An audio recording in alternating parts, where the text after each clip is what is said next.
এবাৰতো সুধিব পাৰিলিহেঁতেন দাদা। মইতো অভিমান কৰিহে কৈছিলোঁ হোমৰ গুৰিত নবহো বুলি। মোৰ মনটো ইমান বুজি নেপালিনেও তহঁতে। মই বহু সপোন দেখিছিলোঁ, এখন সুন্দৰ সংসাৰ গঢ়াৰ। বহু কল্পনাৰ পাহাৰ গঢ়িছিলোঁ। প্ৰিয়জনৰ লগত সুগভীৰ ৰাতি ফুলাম বিচনাত ময়ো কটাব বিচাৰিছিলোঁ। মাতৃত্বৰ উমাদ স্পৰ্শৰ সান্নিধ্য ময়ো ওলাব বিচাৰিছিলোঁ। কিমান যে উজাগৰি নিশা মই কটালোঁ তহঁতে গম পাৱ। কিমান যে উজাগৰি নিশাৰ লোটক বোৱালোঁ তহঁতে গম পাৱ। মোক এবাৰতো সুধিব পাৰিলিহেঁতেন। সৰুতেতো মোক তহঁতে কান্দিব নিদিছিলি, মনত আছে তহঁতৰ।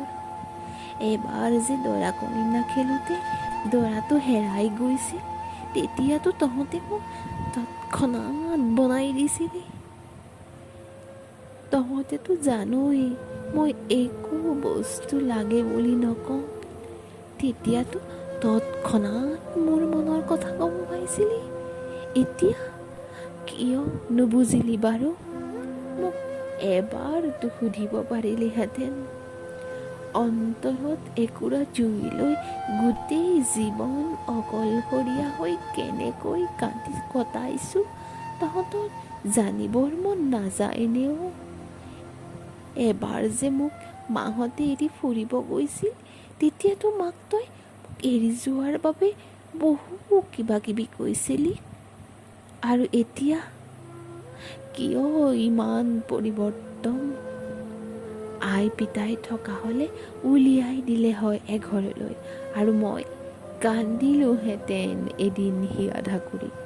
কিন্তু এতিয়া গোটেই জীৱন কেনেকৈ কান্দি কান্দি হাঁহিম। মোৰ ৰূপটো সলাবলৈ বৰ মন আছিল অ'।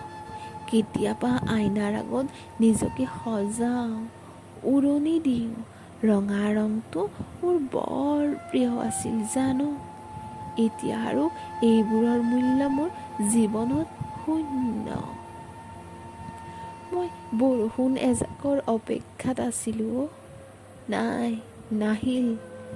মোৰ দুখবোৰ ধুবলৈ এজাকো বৰষুণ নাহিল। তহঁতেতো মোৰ দুখ এবাৰো নুপুছিলি। মোক এবাৰতো সুধিব পাৰিলিহেঁতেন। তহঁতে মোৰ কথা এবাৰো নাভাবিলি। মোক এবাৰতো সুধিব পাৰিলিহেঁতেন দাদা।